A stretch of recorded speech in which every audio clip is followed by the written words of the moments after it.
So, um, okay, well, Eileen's having some. Well, we are live.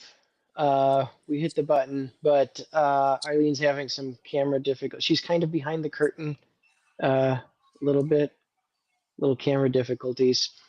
Um, okay, well, while we're figuring out how if everybody's got a face, um, welcome to Striving Novelists Support Group. Today is Monday, May 19th.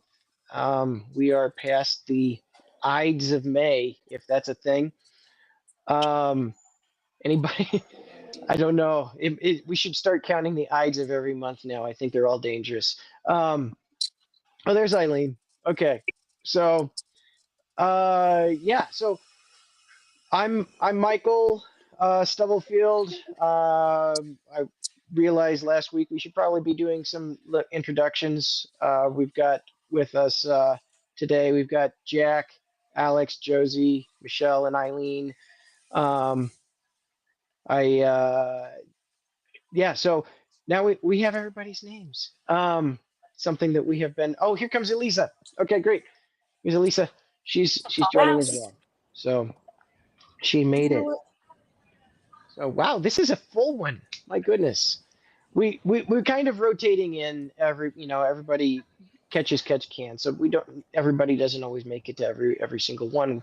It's just support group. It's not this is not your hockey team. We can all play whether everybody's here or not. So anyway. So like we do every week, we kind of go around. I think everybody who's going to be here is here. Wow, we're up to 7.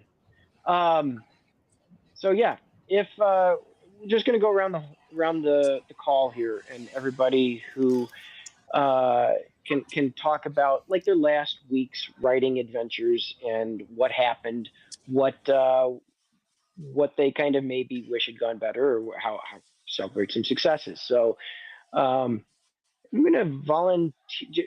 Elisa, since you were showed up just in time, we're going to go ahead and I'll volunteer you first.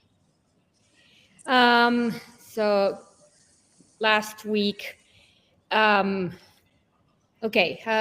I've been working on. Have to. Okay. How do I? Too many things. I'm not thinking straight. Okay.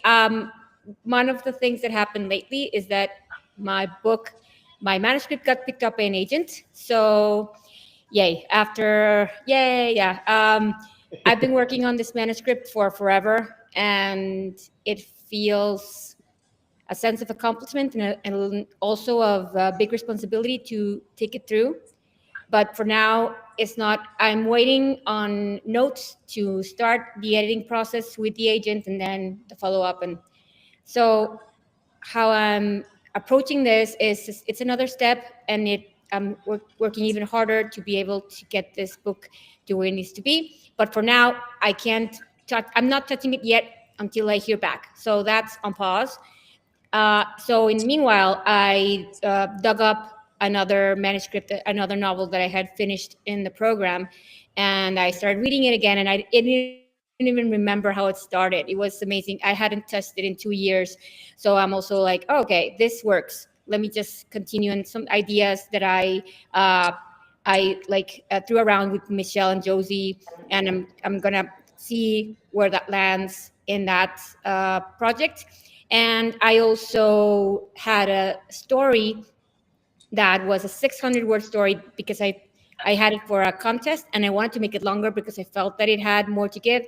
And I saw it yesterday with my writing group, and I'm really happy about what we talked about and the possibility of it becoming like a flash, 1,000-word flash, or maybe even a longer piece than what it's now. So that's what I'm working on. The thing is that it's been a very emotional ride. Like even getting there, it took me a while to process the whole situation. So I've been a little bit distracted. But I think it's normal, I guess. And so I'm trying to get back on track and not lose the drive and the discipline of writing every morning and waking up really early and having that time, and also having the mindset of work hard, get things done, and yeah, just going for it. So that's my 2 weeks because I wasn't here last week. We've got 2 for 1. That's great.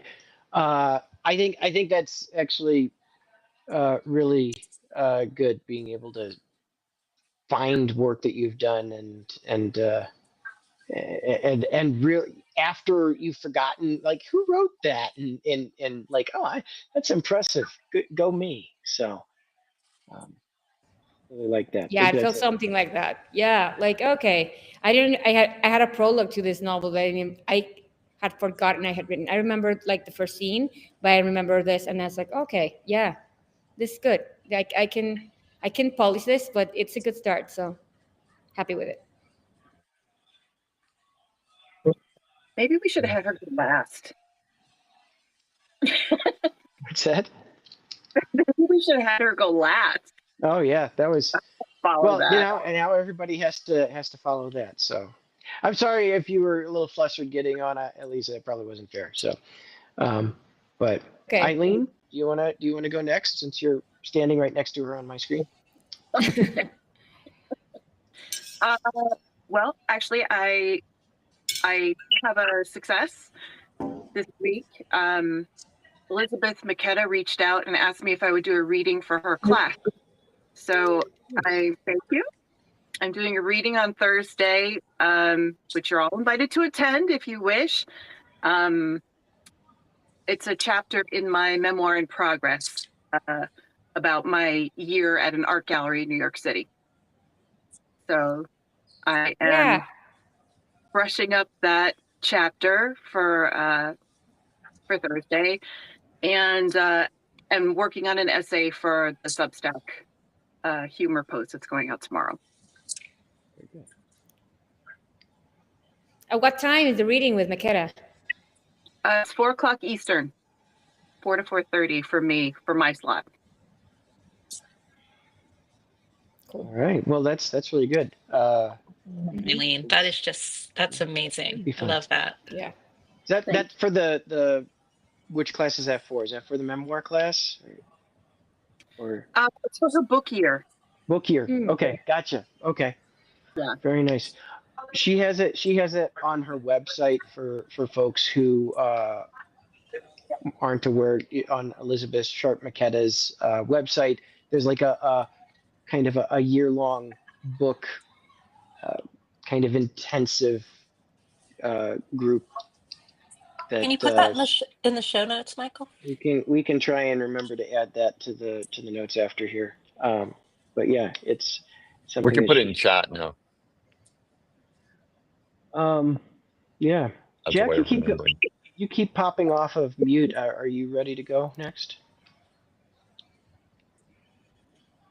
Or maybe Sure. not. Okay. I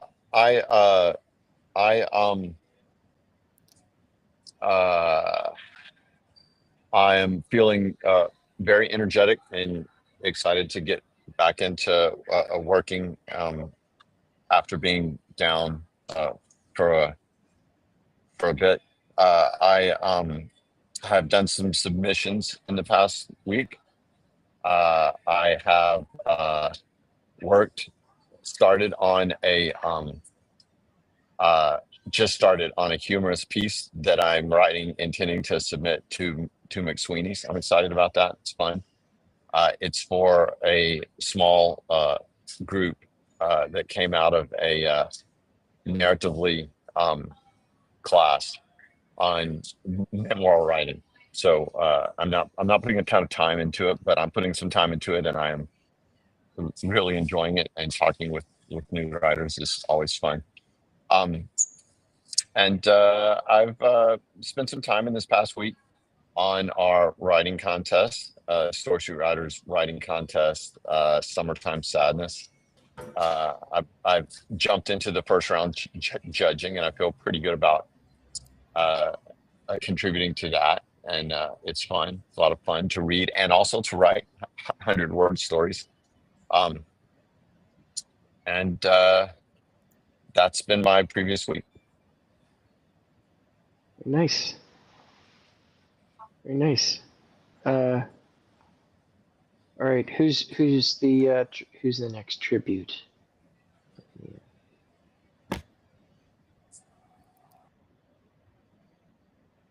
Michelle leaning to the side. Is she clicking the mouse? Trying to? I can go. Okay, Oh, sorry, Josie. You beat me to it. I have spent the last week just trying to stick to the little bit of a schedule that I've had going on, and doing pretty well with that, and definitely seeing the benefits of having the routine. So that's nice. And I've been still just kind of playing with a little bit of flash first, like microfiction type flash first. I wrote like a really like silly little thing because the theme was about, like, I saw a theme for trolls, and so I wrote like a troll who trolls by trolling, and like it's just goofy and silly, but I enjoyed. It's fun to play with these kind of things. Yeah, so that's I've been doing. Just been having fun, and then switching it and working on my novel, but because my brain is like awake and ready, I feel it's just all around going better. Good. Good. You left something out, didn't you?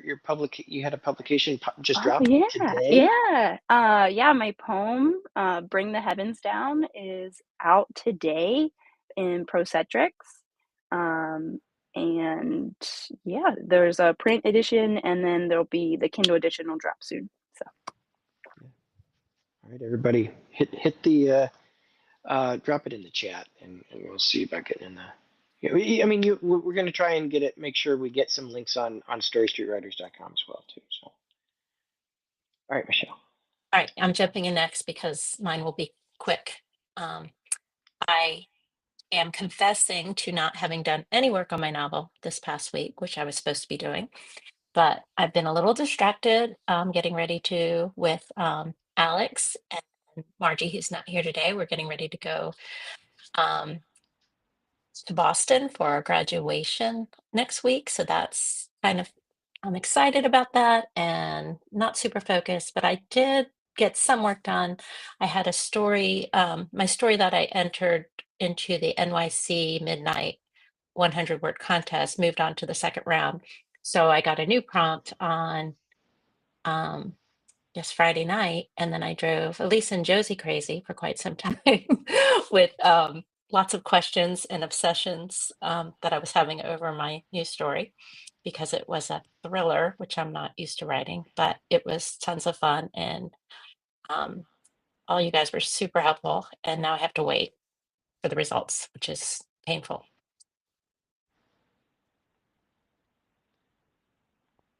And then there was Alex. Well, Alex and me, but Alex and me. Yeah, I haven't written. I'm actually happy to hear you say that, Michelle, because I've been feeling guilty because it's been so long since I've worked on the novel, the thesis project. So I'm trying to balance out the guilt and give myself grace too. I opened it up for the first time last week, and the last time the file had been edited, the last time I opened up the file was middle of January. But Elisa did make me feel better because, you're talking about giving projects time to breathe. So yeah, trying to balance the guilt and the grace side. I guess I have been finding that when it's hard to open up the files, I can still feel productive by doing submissions. So if I open up the file and I just can't do anything, I've been aiming to get 5 submissions sent out instead. And that's kind of worked. So yeah. And yeah, graduation next week. Nice. That's productive. That's not. Let there be no Protestant guilt over feeling some other external idea of what you're supposed to be doing here. I have the Catholic and the Protestant guilt mixing together. Whichever the good.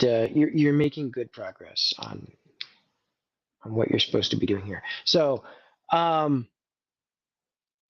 personally, yeah, I didn't get a lot of writing done this week. I've actually, but relatedly, yeah, I finished. I got the edits done on the first couple episodes of the podcast, so I'm going to be pushing that out in the next week. Start dropping the episodes. There's little website polish it needs to go, but going to be hearing the first couple of learned a few things about how this show's going to go.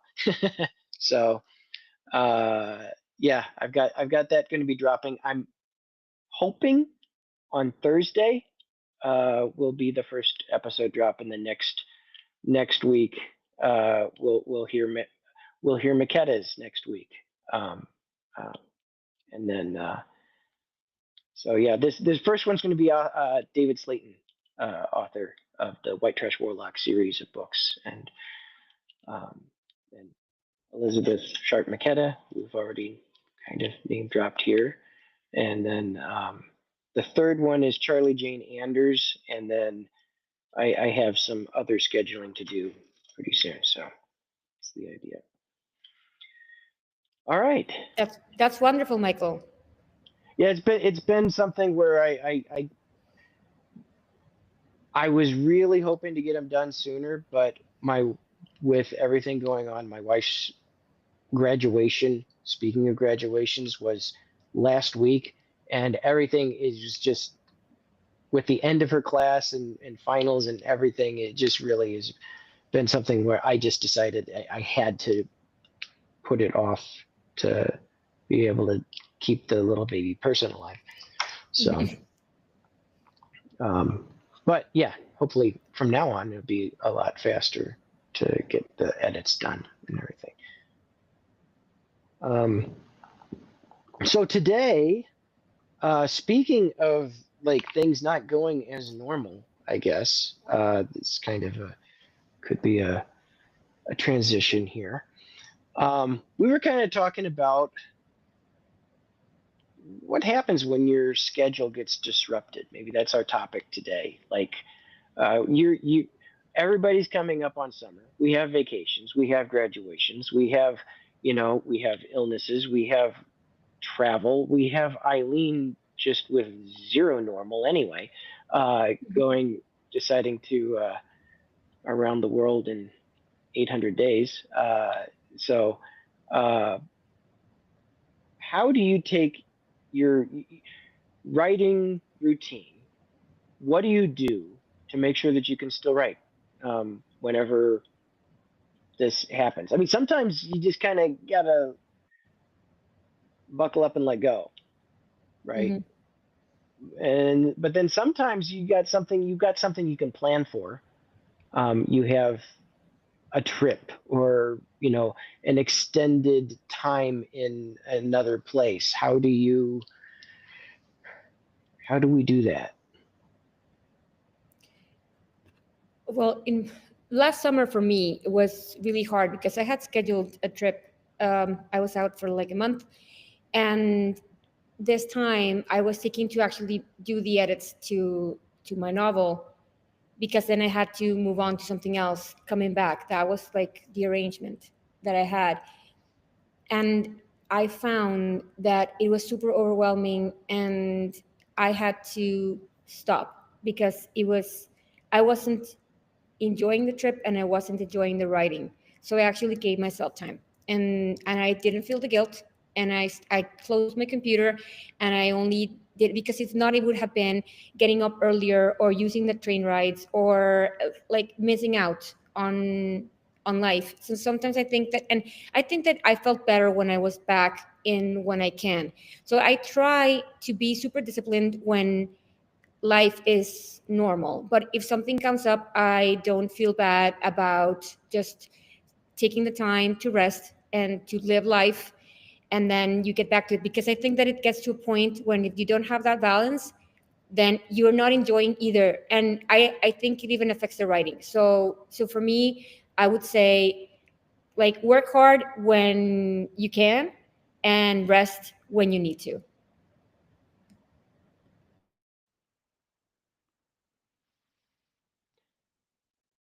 I think that's a good, fair assessment. Like when you have a disruption like that, that's obviously when you're sick, just be sick.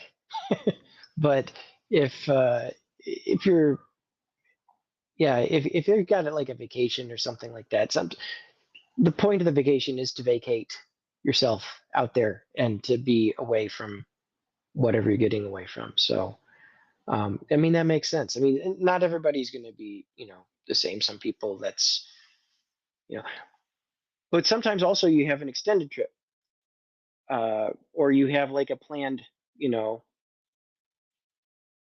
I have to be in this out of the country for, a month coming up pretty soon. Eileen was out of all of the countries for a long time. So, or maybe you're moving, like Jack is about to be going through a move, and you have to figure out what's a new normal, or you got a transition time. Like, um, so what do we do with that? I am getting ready to face that because the school year is ending, which means my house will be full of my child and usually the neighborhood children. Well, my backyard will be. And I don't want to lose this routine that I've established that I'm really enjoying and making progress. So I'm trying to figure that out. I have been bracing the two that are here all the time. I have been like, okay, like we live in a neighborhood and in a lifestyle where we're like, okay, backyard, go. We don't like close supervise, but they do bicker and argue, and then we have to get involved. And so I've been like, listen, you two got to figure it out, and setting some boundaries about like that. No, I'm not coming out to be the extra player in Foursquare every time because I gotta work too. So we'll see how it goes, but I'm trying to figure it out. And if anyone has any advice or suggestions, let me know. Here's your new arbitration. It is no longer you're going to be using ChatGPT. You guys answer whatever ChatGPT says is you're the loser, you're the winner. Okay, move on. Just outsourced to chatbots. Mm-hmm. See this on Michael's head on the air or on air sign. Put that, Josie, right outside of your office. And if the light is on, then you're not available to the rest of humanity. And if it's desperate, and I know that kids have a different sense of what desperation is than we do, but if it's desperate, they can like pound on your door, but they have that extra burden to overcome. It's not exactly a boundary, but it's a crossable boundary. They can pound on the door if they need to. I like that. And I always leave my door open because we have pets that come in and out. But I have already been like, okay, I'm going to have to make sure that I keep the door actually shut when there are children. And they're outside. They live like, that's where they are. There's a trampoline, there's soccer, there's a million different sports balls, things. Like anything you can imagine that they can get in with, they've got it. Like, I mean, not really. We don't have one, but you know what I'm saying. There's plenty of things to entertain them. Guys have fun. We'll pick up the survivors later. Yeah. Just make sure that they actually read whatever you put in your door, because I remember when we were in the pandemic and everyone was in lockdown, I was taking classes, my kids were taking classes, and I would put a sign that said, "Mom is busy," on the door, and they would just completely ignore it, and like the door would open, like, I'm like, "Mom," I don't know, and they would say something that was completely unnecessary, didn't need my attention, but that took away all my concentration. So yeah, it was, yeah, you just need to like really specify, like, please, whenever the sign's on the door, if it's not necessary, because I always explain to my people that this work, the creative work, you need to be in a zone that anything that brings you out takes a long time to get back into. It's not like when I used to do mechanic work, like, I don't know, when I was in the newspaper, it was editing, but it was like, it was 2 + 2 is 4. Like that's how it was for me, grammar or whatever. But being in the creative mind and getting into this character, into the scene or whatever, it's like, don't take me out, please, because I'm not going to be able to reach that again in a while. So yeah, I think that it's super important to have people around. That's why I leave my house and I don't write here, because whatever, even the dog just coming, like scratching on my door, would take me out of concentration. So yeah, but hopefully they'll find ways to figure things out. That's, if you ask my kids like what's my catchphrase, it's figure it out, because whenever they ask me something, if you actually first figure it out, if you can't, then you can ask for my help. But so yeah, figure it out, guys, figure it out. And if not, if I need to intervene, then I'm the last resort. The mom of last resort. I think it makes sense though. Like you have two routines. You have the school is in routine and then the school is out routine. Like, there's a set of things also. Transition between those. It has been different from, it was different for me with the kids before and now this year. Like before, I would drop the kids at school and come back, and then I would do a little writing before work.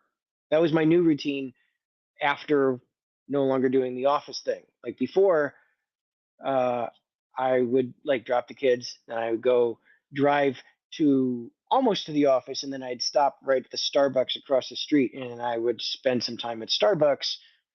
And that was great because I was really focused on my writing then, because if I stopped writing then I had to work. So that was procrastination was what I was doing. So that was actually really great.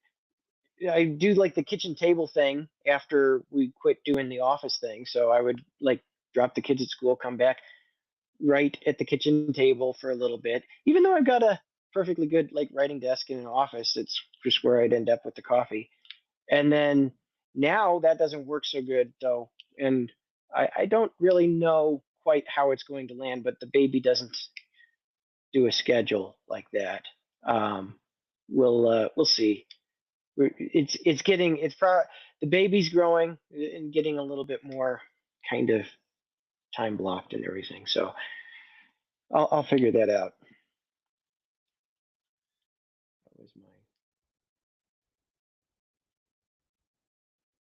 but Jack, it sounds like though you got what I used to do whenever I would do the coffee shop thing was I would use my iPad as kind of like the portable typewriter. It sounds like you're trying to set up right now. Yeah, it's super like, I mean, it's basically iPad size, iPad weight. Uh, it is, it's got an annoyingly complicated case to use, but once you've got it like pulled together, it is very much a portable typewriter. It does a few things. It's easier to make corrections than on a Selectric 2. Um, uh, it's easier to fit in your backpack. It doesn't look so weird on a table at Starbucks. It doesn't do any of the cool things that I find myself being distracted by um, with my iPad or my laptop. It's a solid tool. Any minute now, I'm going to lose the pencil because it's so nifty and it just connects magnetically, so it just comes off too easily. Did you share the name But of it, Jack? it's the Remarkable, and Remarkable is what it's called. And there's two models now. I chose the one that doesn't have color, the Remarkable 2, and the Remarkable Pro is the one that has color and does all kinds of other stuff. And I I wanted, I mean, the only reason I want to carry around another device is because I want to be able to pick this up, go to somewhere, and not even my own self can pull myself into, TikTok or something dumb like that. So that's why I got this. And I also got it because it was free. I had to buy the keyboard, but it was a birthday present, and I was about to go buy it for myself as my birthday present. And my good friend said, "Oh, I know a guy who's got so much money he doesn't know what he owns, and he's got one of those, and he loaned it to me 3 years ago. I'll bring it to you. You can have it." So that's the weirdest birthday present I can think of right now that I've ever gotten. A stolen remarkable. Well, a loaned, a loan, An indefinite loan. Hand down, a hand down remarkable. Yeah, hand me down. It's a Yeah, pay it hand me down. forward. Hand me down. But it doesn't really count. I mean, it was on loan, Mhm. and then he gave it to me. Now it's offline. So I think that would have to go to some kind of weird court somewhere to sort out what would happen to it.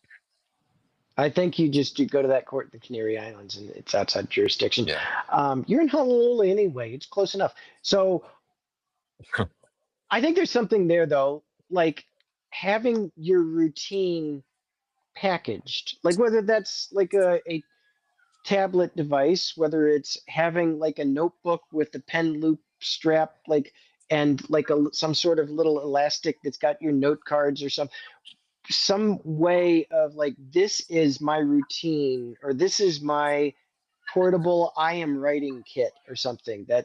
If that's how you jazz, that's I have another suggestion for stopping people from interrupting you. And because I'm such a gregarious person, I always have friends everywhere I go, even at Starbucks. And if you have these in your ear, people don't even notice them anymore, right? Like they'll just walk up to you and start talking.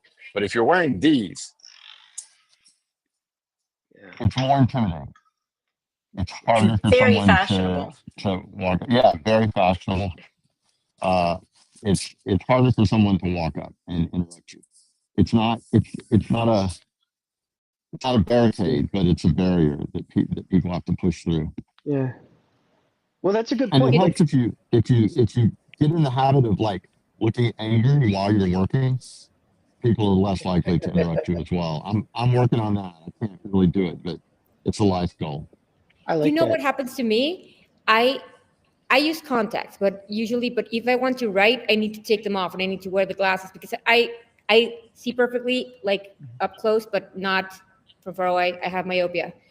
But when I take my glasses off to write, because I usually do that so I can actually see the screen better, I don't see anything besides my immediate. So if someone comes into the coffee shop and I know them, I don't even realize they're there unless I put on my glasses.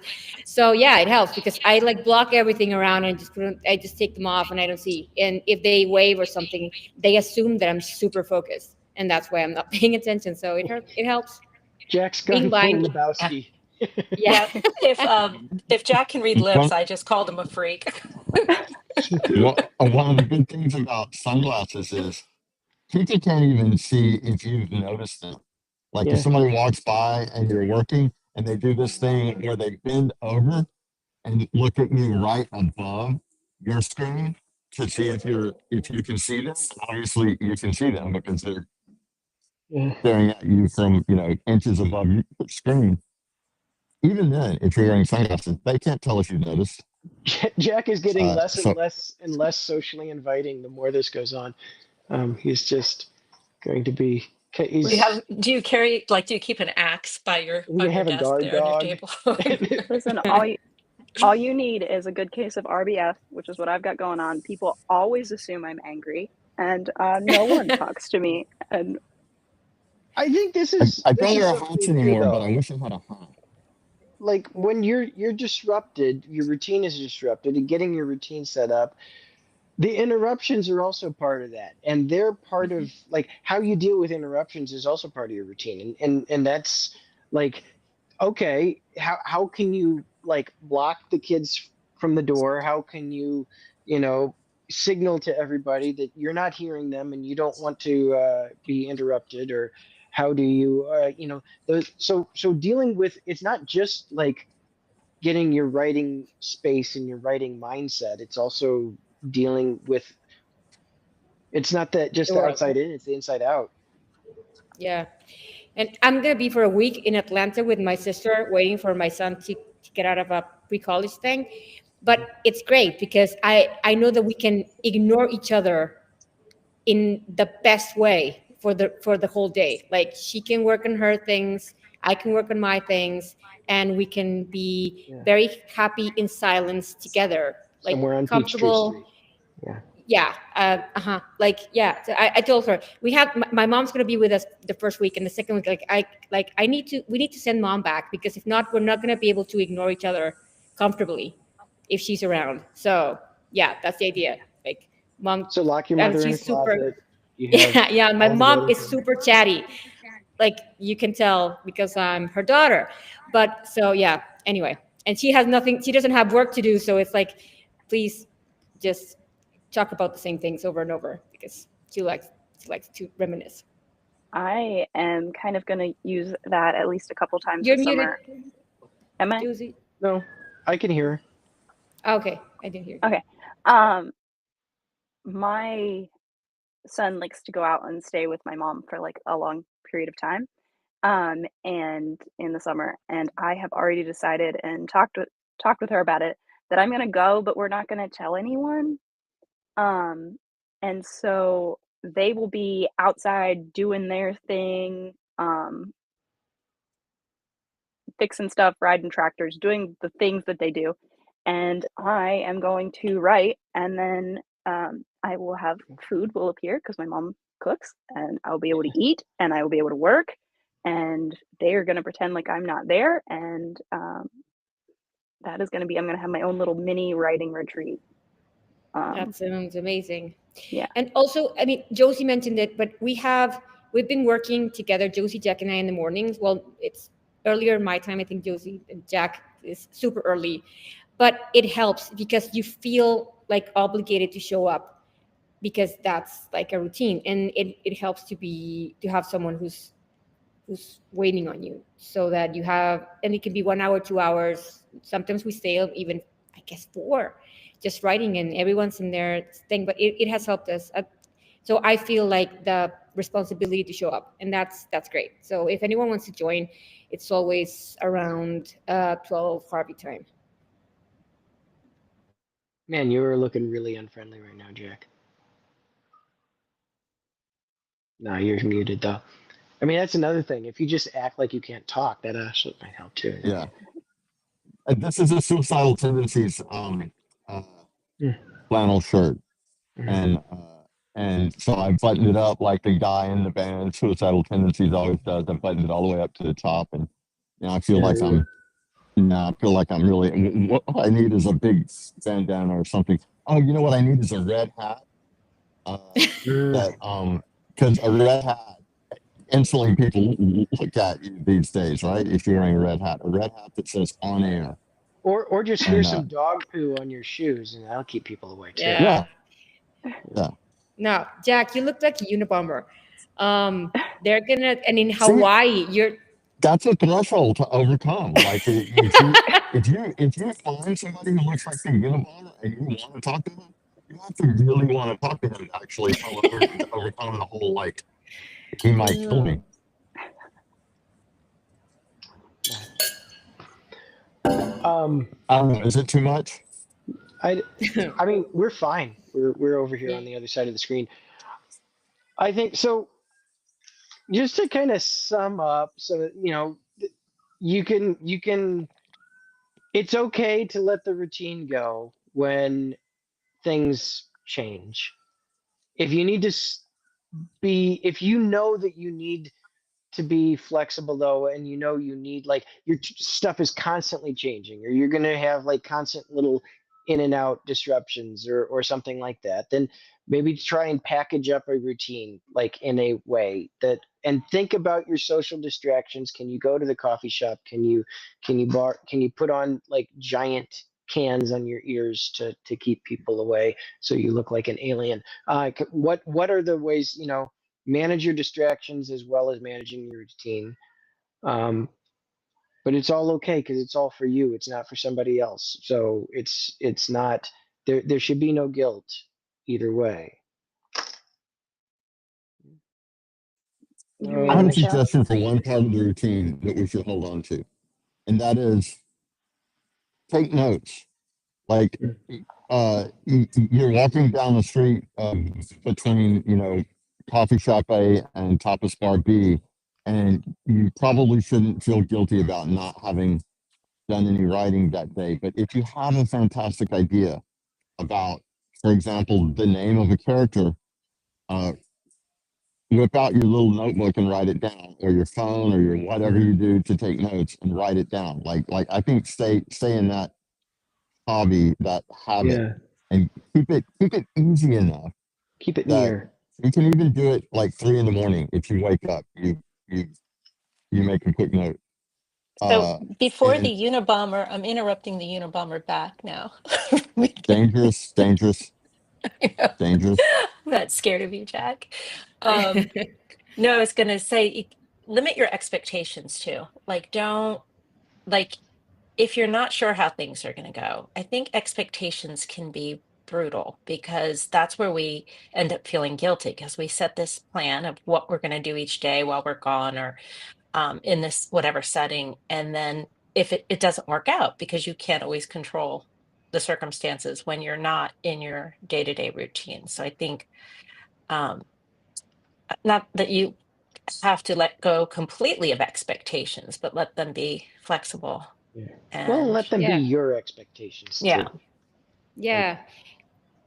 And also, like for me, it's not a time wise thing, but a long run thing. Like I always say, I'm not a sprinter, but I'll finish the marathon. Like, so I don't worry about the timing or who goes first or whatever, but I focus on finishing the marathon.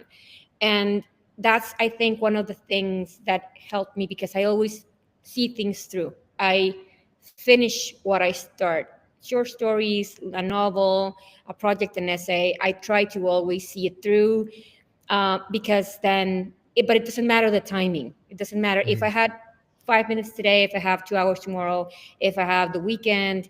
Like every time my husband goes out on a trip or something, I say, oh, yay, I'm going to have the whole weekend to read and write.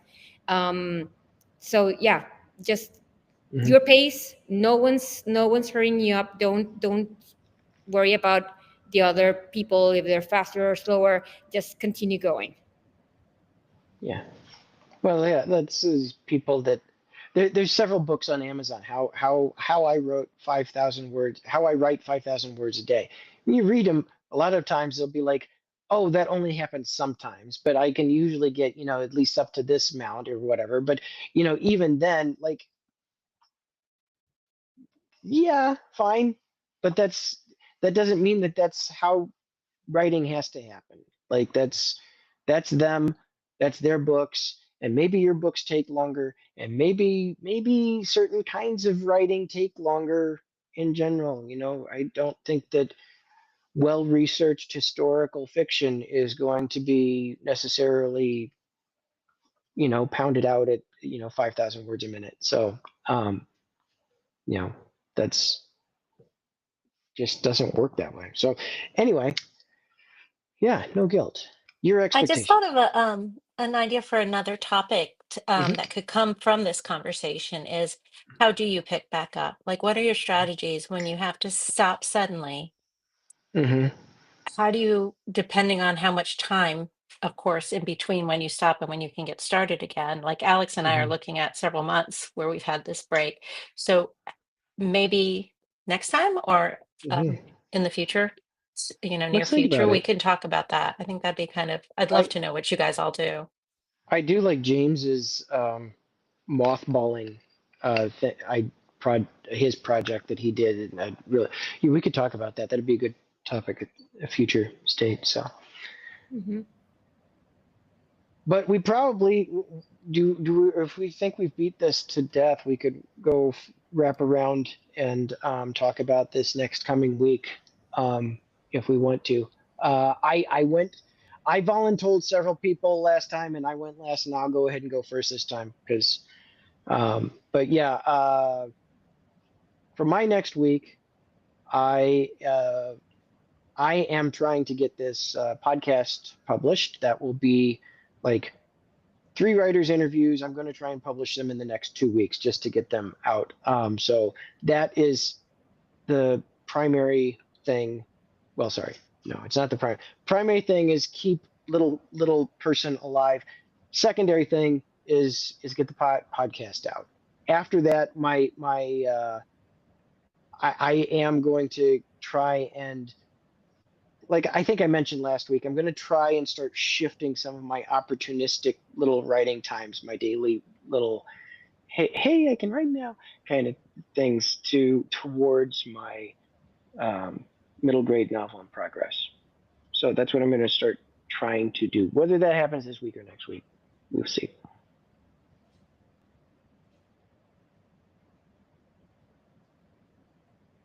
I can go next. Lisa. After yesterday's feedback, I'm going to polish that story and I'm gonna submit it. I'm actually looking for. I'm deciding if I wanted like 1,000-word flash or a little longer so that it can fit into different places. I'm checking that out. I get word on how it did on the first contest that I wrote it for this Saturday, but that's a shorter version. So we'll see. It was a paranormal, and they would give you the theme, and so we'll see. I had never written paranormal before. It was interesting what came out, because I wasn't expecting it to. I took something from that had happened to me and morphed it into this thing, and I really enjoyed it. And I am also working on I want to go through the first and second chapters of the other project just to make sure that what I had written is good. That project I had pitched it as a TV series with a friend of mine, and I called her yesterday and said, you know what, I'm going to retake it as a novel. And she said, go ahead. And she had given me some ideas of how to make it a little bit. She writes for TV, so she's very into I don't know, the tension. So I want to go back over her notes and see what I can make weave into the story. Sorry, sometimes I blank out in English. I'm sorry. But yeah, so for the next week, I want to go at least through chapters 1 and 2 of that other project while I wait on news from whatever's going to happen with Synchronicity, name to be determined. Elisa, sometimes I blank out on English too, but that's because I'm old, not bilingual. But there's Jack. Happy Jack. Yeah, that's another way. Like if you've had your sunglasses on for a while, you take them off. It's like, okay, ready to human again. Go ahead, Michelle. I'll go next. Oh, all right. Thanks. I am probably not going to, I'm just going to be honest, I probably won't get back to work on my novel till after graduation. So I think this next week I will work on, as I get ready for the next round, if I make the next round in NYC. If my story goes through, I'm very intimidated by the genres I'm not used to writing in, like Elisa just mentioned paranormal. So I think just for a writing exercise this next week, I'm going to look at those uncomfortable genres for me, like fantasy, sci-fi, paranormal, and just practice writing short pieces in those. And then if I do get into the final round, I'll be a little more prepared. And if I don't, maybe next time, or maybe something else will come out of it.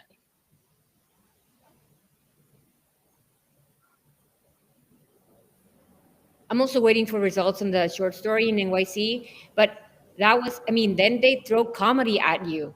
So it's like, I think that even if you prepare it, yeah, it's a lovely like exercise. The appropriate way for comedy. They throw it at you. It's kind of... Yeah, it's like, yeah, so write a comedy. And it's wrapped up in a fish. They just throw they throw the pie in your face and do something with it. And it's, yeah. But it's great because it takes you out of your comfort zone. If you try, like everyone is anyway, if they just try. And I don't mean you will win the contest because you tried, but the work that you end up will be valuable to you. And I know that at least a couple of people here have published things that were or started with NYC. I know, Michelle, did you publish something recently? I did, but that was not NYC. That one I started in a class. But I have several, little pieces that I've written that I'm gonna work with and try to get them published that originated Jack, I from that. think you're thinking of Margie. Elisa, I know you did, but Margie just Yes. mentioned that she had something. Yeah, the only short story I've ever published so far came out of NYC, and it was a fairy tale. So that was, and I took my Mexican heritage and I melded it in, and that was great. I had never even thought about it, and I really enjoyed it. And I would have never written it if I hadn't participated in NYC. So that's the valuable thing.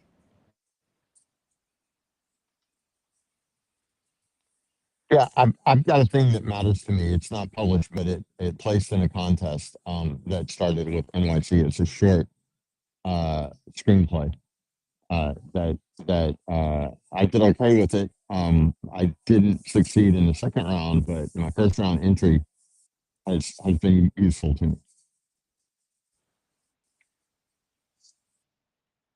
Who's up next then? I can go because I think my thing will be similar to Michelle's, which is I think next week for graduation, honestly, I probably won't do much writing. But yeah, now I'm thinking maybe to get excited about going back into the Google Docs. Now I'm thinking I might just like set a day in the calendar that I can look forward to as like a return to the Google Doc or something. So that gives me grace for 2 weeks or a month, and then it feels like a celebration to go back into it. Good.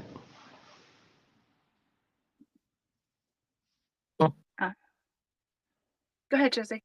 I am going to continue with the group that Elisa, Jack, and I have been doing because that has been so helpful. I need the buddy writing. I need the accountability or whatever. It works phenomenally for me. So that's what I will be doing this week. And I'm gonna keep just having fun with writing before I dive into like my actual novel. Because yeah, it feels good to do something that's fun.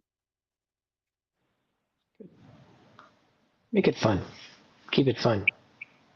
Should all be fun.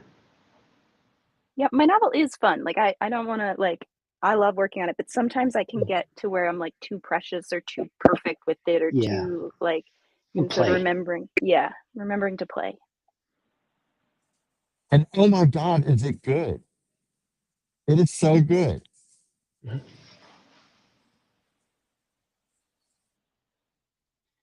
think who's Eileen, did you go? Just me left. I am working on re-entering regular life, so once I get the house back together and the mice all back outside, and I'm going to brush off because you guys brought to Novelry the Novelry contest to my attention. I think I'm going to brush off my first 3 pages and send it in, see what happens. And otherwise, I'll be brushing up the chapter for Dr. Maquetta's for my reader. And I am actively looking, if anybody's interested, for any kind of travel, like blooper kind of experience. I'd love to host you as a guest post on my Substack because I am 36 stories in and running thin on material at the moment. So bear that in mind too.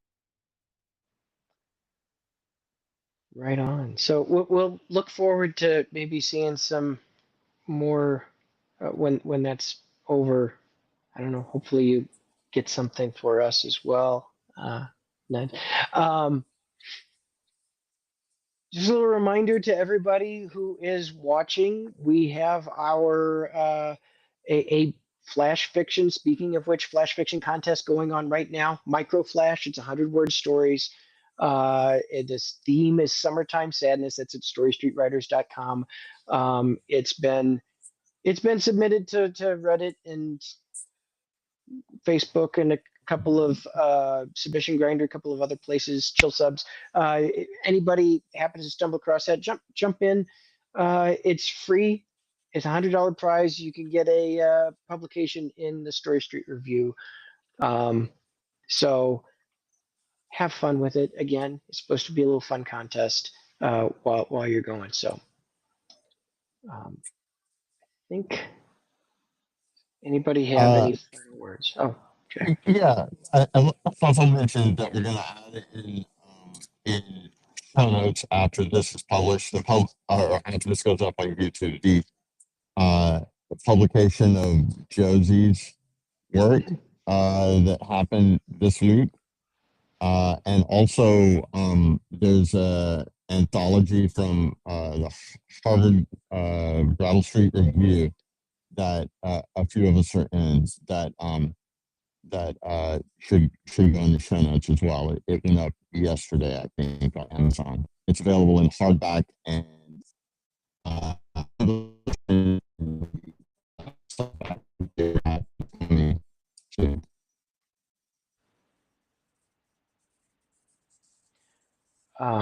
yes, we will be that. And honestly, we're going to try and start adding the make sure our publications are listed, so you can read some of the nice things that these fine people wrote on here, and support the publications as well with your reviewing and patronage. So anyway, we'll be back next week with Striving Novelists, and next Monday. In I think 3 more weeks, we'll be doing another submission party, live submission party. So we'll see if we get any more nibbles and publications before then. But anyway, it's been a good session. I think I feel supported. Everybody, this isn't just this group. Everybody, Striving Novelist Support Group is just all novelists. So feel free to support each other. Anyway, we'll see you next week.